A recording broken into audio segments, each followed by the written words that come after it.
host of the Gridiron.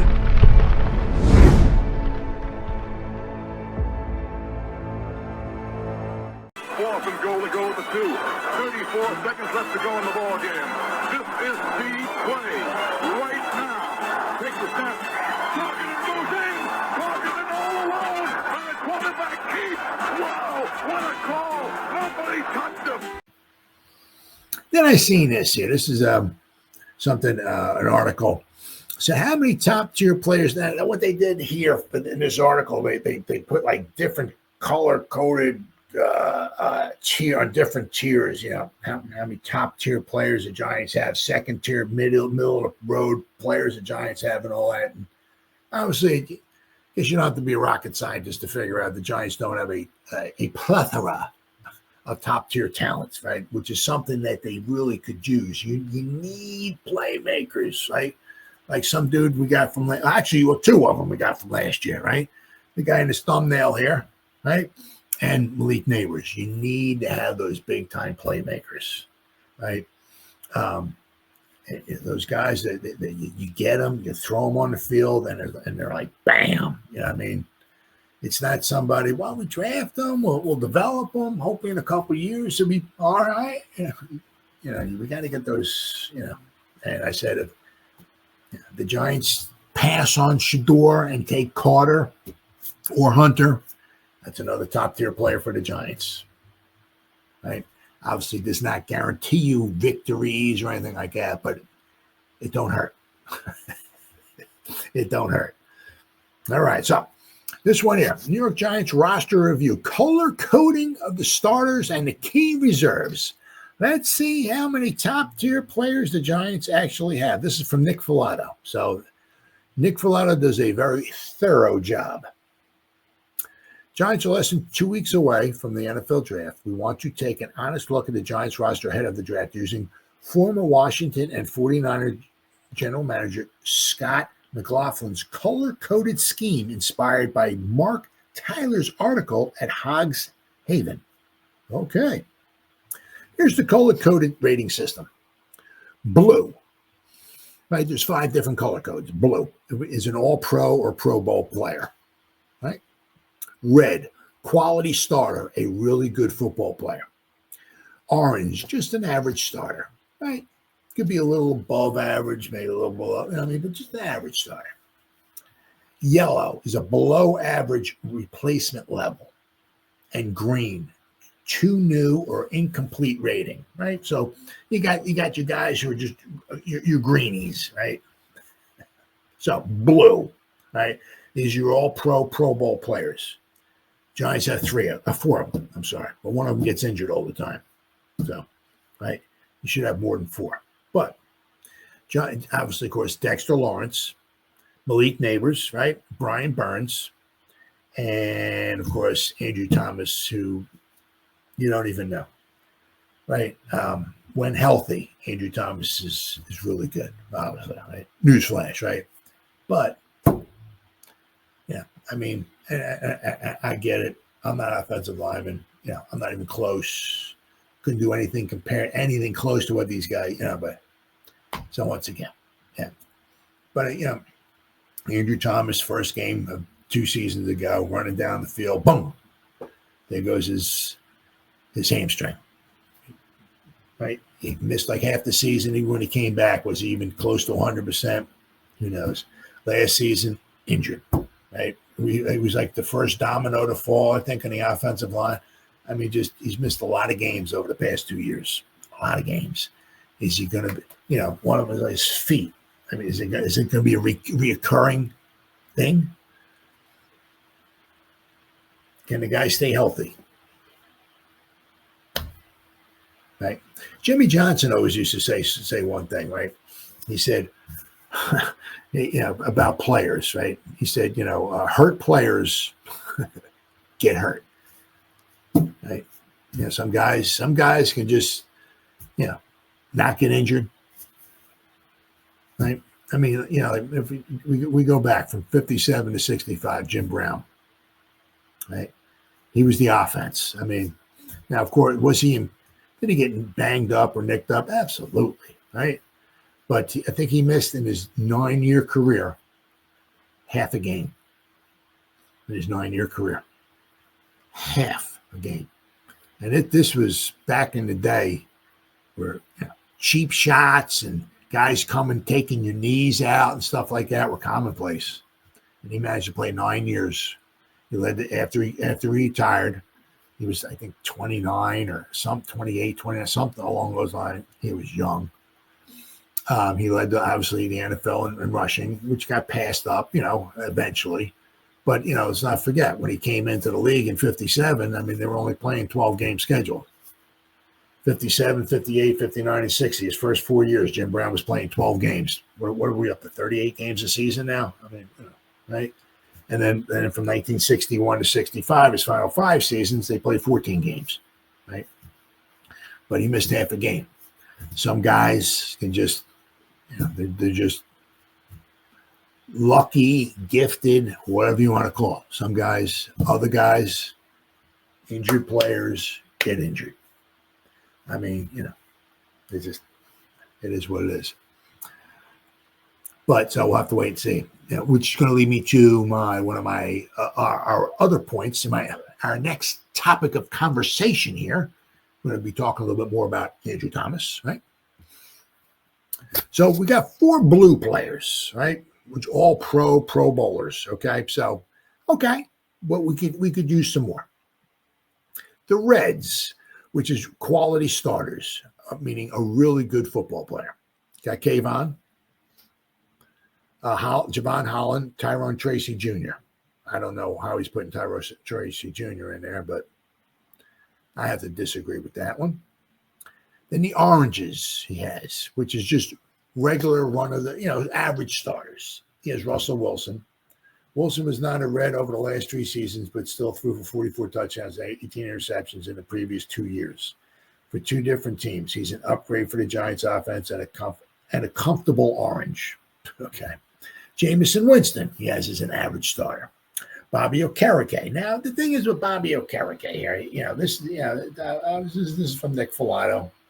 He's got his opinion, I got mine. The thing was with Bobby Okereke, 2 years ago when he was with Wink, under the Wink system, Bobby was everywhere making all kinds of tackles, right? Him and McKinney, I think, played the only 2 guys that played every snap. Now, he did get injured last year, and now he's got a problem with his back, so have to keep an eye out on that. But his tackles went down last season. Now, is that because of the scheme? Right? I mean, if we're back using Wink's system once again, Bobby Okereke maybe last year might have had maybe another 130. I mean, once again, he missed some games because he got injured, but he probably had more tackles. So is he maybe Okereke is taking a step back because of the system he's in? Right? Is Bowen getting the best out of him? Is Bowen putting him in the best position possible to be successful? Right. All right. Then we got Micah McFadden. That's a good starter, absolutely. Chauncey Golston. Paulson Adebo. Very good, very, very good, solid starter. Darius Slayton, Wandale Robinson, Jermaine Illuminor, John Runyon Jr., Greg Van Roten, Motor Singletary, Chris Board. Wow, yeah. Well, he's very good. He's a very good special teams player, Board. Chris Manhertz and Daniel Bellinger. What the hell is Theo Johnson at? Theo Johnson is green. Okay, he's 2 green. All right. Well, the yellows. So the yellows, according to Nick Filato, this would be a below average replacement level. Well, he's not very high on John Michael Schmitz then. We need to see more from the 57 overall selection in the 2023 NFL draft. Yes, we do. You take a center in the 2nd round, that guy should be pretty good, right? You take a center in the 1st round, that guy better be like an all-pro bowler, right? 2nd round, the guy should be pretty good, and he's a little something to be desired. He needs to get a little stronger at the point of attack, right? So we got James Hudson, Stone Forsythe. So those are our swing tackles. They have obviously below average players, right? Nacho, yeah. Cordell Flott, Now, Flat last season didn't do too bad. Didn't do too bad. Could be interesting to see because this is his final season. I think this is his fourth season with the Giants. So it'd be interesting to see if the Giants try to bring him back or not. If nothing else, the guy has some depth for you, some good depth for you. But he is a little thin. Let's see. Dane Belton, right? That's why keep an eye out possibly for the safeties, right? Now he's got Dane Belton as like a yellow color coded, which means like he could do better, right? So that's why keep an eye out for safeties, not obviously in the first 5 picks, right? Where we got 3, 34, 65, 99, 105. Yeah. Maybe one of those later, or maybe 105, somewhere around there. Right? We could use a little depth at safety, that's for sure. So if the Giants take a safety, what you'd like to see certainly would be somebody in the offensive line, somebody on the defensive line / edge rusher out of the first 4, right? Out of the 4, whatever, 2 edge rushers, defensive ends, whatever you want to call them, defensive end. Get somebody, somebody there. So like we take Carter, right? He would be an edge rusher, defensive end, right? So you like get somebody in the offensive line. If it's not early, get somebody, we're going to be talking about offensive line, that next portion of the program. Get somebody in the offensive line who, maybe isn't a plug-and-play player, but somebody, the Giants don't do a good job of this, but somebody, you get second / 3rd round or whatever. We got 2 third-round picks, right, that you can develop. The Giants don't do a phenomenal job of that, right? And somebody in the secondary, get somebody, right? We got a good, solid cornerback with a Debo. We got Javon Holland, good, solid. So we got 2 good safeties, right? We got hopefully with Banks, right? We got 3 good cornerbacks, but you want to start getting some depth in there, right? So where are we at here? And then they got the greens he has. Nick Filato's got the greens, which would be guys are just like too new or incomplete ratings. So the first one he has here with the greens, of course, is Tay Banks. Now, was that exactly incomplete or whatever? Interesting to see what does he do now that he's been demoted. Okay, now he's kind of on the cornerback number 2, right? I'll have to wait and see. So he has Banks here 2 years in, and I hate to say he's too green to evaluate. But the disappointing 2024 season, along with his upside and traits, leaves him undetermined at the moment. He's certainly on shaky ground now. You got that right. So let's not forget, this is going to be his third season. And a lot of times what Shane says and some other people I've heard say is usually by the 3rd season, that's what you're going to get from the player, right? That they've kind of maybe reached their ceiling, right? They're not going to go from a bad player after their 3rd season. They're not going to be an all-pro in their 4th season. It's just, right?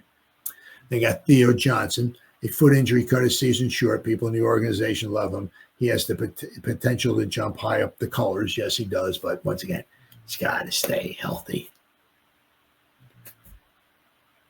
Drew Phillips. Love what I saw from Phillips last year, but he's still a green for me. One with a lot of upside, though. Yeah, Theo's got a lot of upside. Drew Phillips got a lot of upside. Absolutely. Tyler Newman, same thing. He's got to stay healthy, right? Similar to Phillips, massive upside, and I'm very optimistic about his potential. Absolutely. I think Theo, Phillips, and Newman are going to start, obviously, going up the color scale, shall we say. Elijah Chapman. He has value as a situational pass rusher with some juice. Yes, he does. The dude hustles, though. Gotta love him. Gotta love him for that. Gotta love him for that. Deontay Johnson, yes, hurt last year, but he has potential. He got injured in preseason. The Giants brought him back. Very anxious to see what he can do. Right? Hopefully, once again, if he can stay healthy. Jordan Riley, well, I don't know. A slight step back in 2024 relative to flashes from 2023, still green to me. Well, I don't know. I don't know. I don't know. I don't know if he's green or not. I'm not too high. I mean, some good depth, yeah, absolutely. But I'm not so sure if he's going to go skyrocketing up this color scale here, Jordan Riley.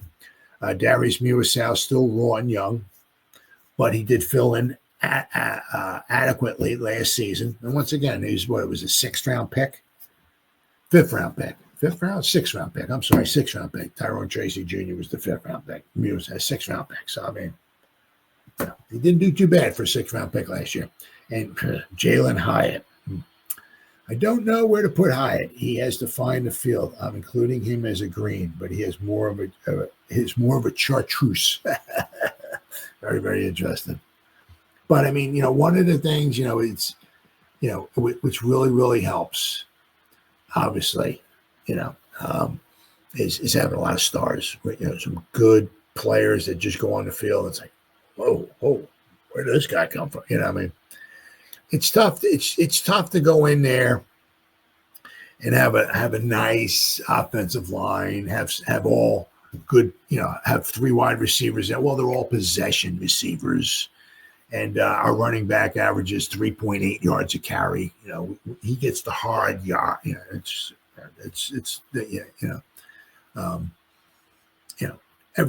got to have your stars, and usually, once again, it doesn't guarantee you victories, but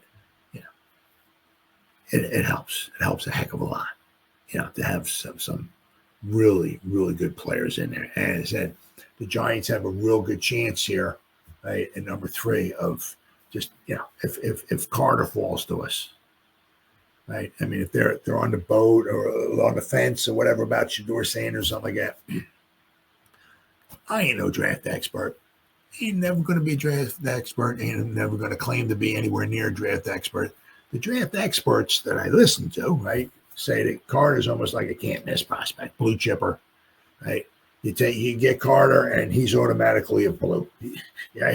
He's one of those difference makers, right? So the Giants would go from 4 to 5 difference maker, right? They would add a difference maker in there. So it's hard, or whatever. If Hunter falls to him, he would be a difference maker, right? You're adding in another difference maker. So let's not forget, if you go back 2 seasons, right? Well, we had Saquon, right? But I mean, we had Andrew Thomas, we had Dexter Lawrence, and we had Saquon. But I mean, we lost Saquon, right? But last season we did add 2. We got Burnsy in there, we got Malik Neighbors in there, right? So, right. And those players, once again, doesn't guarantee W's, but certainly doesn't hurt either, right? Doesn't hurt.